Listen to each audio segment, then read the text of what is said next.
Morning friends, स्वागत है आप सबका हमारे यूट्यूब चैनल कोरोना क्लासेस 2021 के अंदर। क्लास 12th की फिजिक्स की क्लास हमारी चल रही है। देखिए आज का टॉपिक हमारा होने वाला है चैप्टर नंबर 6 से किरचॉफ के नियम। चैप्टर नंबर 6 तक हम पहुंच चुके हैं। वैद्युत चालन की यानी कि सेकेंड यूनिट जो हमारी है वो लगभग कंप्लीट होने वाली है। इसमें कुछ टॉपिक्स साथ रहते हैं हमारे, जो हम इस वीडियो में और इससे नेक्स्ट वीडियो में कंप्लीट करने की कोशिश करेंगे। तो आज के लेक्चर को स्टार्ट करने से पहले मैं कहना चाहूँगा, जिन बच्चों ने अभी तक हमारे चैनल को सब्सक्राइब नहीं किया है, सबसे पहले हमारे चैनल को सब्सक्राइब करें, साथ में बेल आइकन को प्रेस करें ताकि नेक्स्ट वीडियो की नोटिफिकेशन आपको लगातार मिलती रहे। देखिए आज का टॉपिक है किरचॉफ के नियम। किरचॉफ के नियम क्या है, क्यों दिए गए, क्या रीजन था, सारी बातें हम इस वीडियो के अंदर पढ़ेंगे। सबसे पहली बात, किरचॉफ क्या है? एक साइंटिस्ट का नाम है। उन्हीं के नाम पर उनके नियम को किरचॉफ के नियम बोल दिया गया है। जब किसी वैद्युत परिपथ में धारा और प्रतिरोधों के बारे में उन्होंने अध्ययन किया तो उन्होंने उनके लिए कुछ रेस्ट्रिक्शंस, कुछ नियम बताए जिन्हें हमने कहा किरचॉफ के नियम। इन किरचॉफ के नियम को दो टाइप में बांटा गया है, यानी ये दो प्रकार के होते हैं। एक होता है प्रथम नियम और दूसरा होता है द्वितीय नियम। द्वितीय नियम, अब देखिए प्रथम नियम क्या है हमारा। प्रथम नियम को इसे धारा नियम भी बोलते हैं, धारा नियम भी बोलते हैं, या संधि नियम भी बोलते हैं, संधि नियम। और द्वितीय नियम को पाश नियम भी बोलते हैं, पाश नियम। पाश का मतलब होता है एक बंद बॉक्स या एक बंद परिपथ। तो यहां पर बात करने वाले हैं सबसे पहले हम प्रथम नियम की। तो प्रथम नियम क्या है? धारा नियम या संधि नियम। इसमें वर्ड आया है संधि, तो संधि आपको पता होना चाहिए क्या होता है संधि। तो संधि वर्ड के बारे में हम बात करने वाले हैं। सबसे पहले संधि का मतलब होता है जब कभी किसी एक पॉइंट पर बहुत सारी, जैसे मान ले ये दो मार्कर है मेरे पास, देखिए ध्यान से, मैं दोनों को यहाँ पर मिला दूं एक जगह, तो ये पॉइंट क्या है? इनका संधि पॉइंट यानी जंक्शन पॉइंट है, जहां पर दो या दो से अधिक वस्तुएं, चीजें, मार्ग एक जगह मिलते हैं। जैसे गांव में तिराया चौराया, सिटीज में होते हैं जहां पर 3 वे होता है, यानी कि 3 मार्ग एक जगह आके मिलते हैं, जंक्शन पॉइंट कहलाता है। जैसे आप स्टेशन गए होंगे तो आपने क्या देखा होगा, ट्रेन की जो पटरियां होती है कहीं कहीं एक जगह से इधर को भी जा रही है, इधर को भी जा रही है, इधर को भी जा रही है, यानी वो क्या है? उनका जंक्शन पॉइंट है।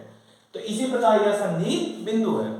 तो इसी प्रकार इसके आधार पे किरचॉफ ने पहला नियम दिया था। उन्होंने क्या कहा था? यदि किसी कोई संधि है, मान लीजिए ये कोई जंक्शन पॉइंट है, यहाँ पर बहुत सारी धाराएं आकर मिल रही हैं, कुछ यहाँ से बाहर जा रही हैं, कुछ यहाँ पर अंदर आ रही हैं और कुछ बाहर जा रही हैं। सपोज दैट ये I1 थी, ये I2 थी, ये I3 थी, ये I4 थी, ये I5 थी। इस प्रकार जो ये धाराएं थी, तो इन्होंने क्या कहा? किसी भी संधि पर मिलने वाली सभी धाराओं का बीजगणितीय योग शून्य होता है। यानी कि अगर किसी संधि पे बहुत सारी धाराएं मिल रही हैं, दो या दो से अधिक, तो उनका सभी का बीजगणितीय योग। बीजगणितीय योग का मतलब क्या था? हम पहले भी लेक्चर्स के अंदर डिस्कस कर चुके हैं। बीजगणितीय योग का मतलब होता है दिशा के अनुसार योग। तो देखिए जितनी भी धाराएं अंदर आती हैं वे पॉजिटिव होती हैं, जितनी धाराएं बाहर जाती हैं वे नेगेटिव। तो जब इनका बीजगणितीय योग करेंगे, देखिए बाहर जाने वाली धारा एक ये है बस, तो बाकी सारी धाराएं अंदर आने वाली है। तो यानी I1, I3, I4, I5 चारों जुड़ेंगी और I2 माइनस हो जाएगी और इक्वल टू में कितना आ जाएगा? 0। इस नियम के अनुसार किसी भी संधि पर मिलने वाली सभी धाराओं का बीजगणितीय योग शून्य होता है।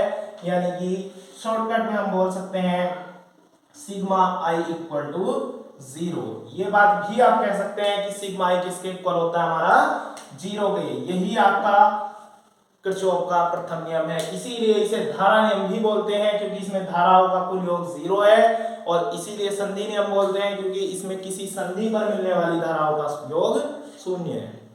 दूसरे नियम की बात करते हैं। दूसरा है पाश का नियम। पाश का नियम या फिर इसे कहते हैं खंड। पाश मतलब भाग, भाग इसका नियम। इसके नियम की हम बात करने वाले हैं। तो देखिए पाश के नियम के लिए हम क्या करते हैं? मान लिया हमने कोई बंद पाश बना लिया, इसके अंदर कोई प्रतिरोध लगाया, यहां पर भी कोई प्रतिरोध लगा दिया।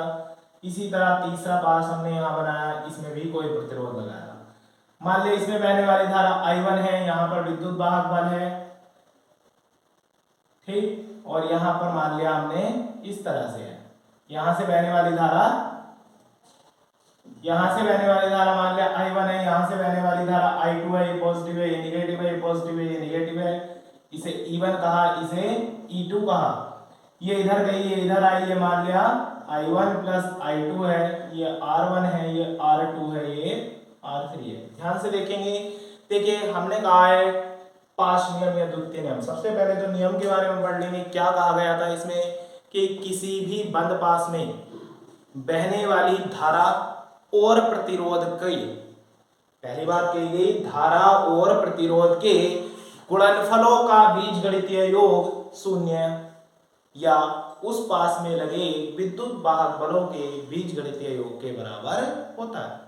दोबारा सुन लें, किसी भी पास में बहने वाली धाराओं तथा उनके संगत प्रतिरोधों के गुणनफलों का बीजगणितीय योग उस पास में लगे विद्युत वाहक बलों के बीजगणितीय योग के बराबर होता है। या शॉर्टकट में हम कह सकते हैं, देखिए हमने कहा धारा और प्रतिरोध के गुणनफलों का बीजगणितीय योग यानी गुणनफल IR और बीजगणितीय योग सिग्मा IR। इधर विद्युत वाहक बलों के बीजगणितीय योग यानी सिग्मा E के बराबर होता है। ये आपका इसका फॉर्मूला है। अप्लाई कैसे करते हैं, देखिए ये बंद पास 1 है, ये बंद पास 2 है। अगर मैं बंद पास 1 की बात करूं तो देखिए ध्यान से, बंद पास 1 में क्या करने वाले हैं हम, किरचॉफ के प्रथम द्वितीय नियम के लिए ये बंद पास 1 है हमारे पास। तो धारा और प्रतिरोधों का गुणनफल देखिए, धारा कितनी है I1, प्रतिरोध कितना है R1, तो I1 R1। उसके बाद हम बात करते हैं यहां पर, देखिए ऐसे आई धारा कितनी है यहाँ पर I1 प्लस I2, तो I1 प्लस I2, प्रतिरोध कितना है हमारा यहाँ पर R2। इस परिपथ में विद्युत वाहक बल कितना लगा हुआ है E1, यानी कि ये किसके बराबर है E1 के। इसी प्रकार अगर हम बंद पास 2 के लिए लगाएं तो देखिए धारा कितनी है यहाँ पर I1 प्लस I2 और ये R2।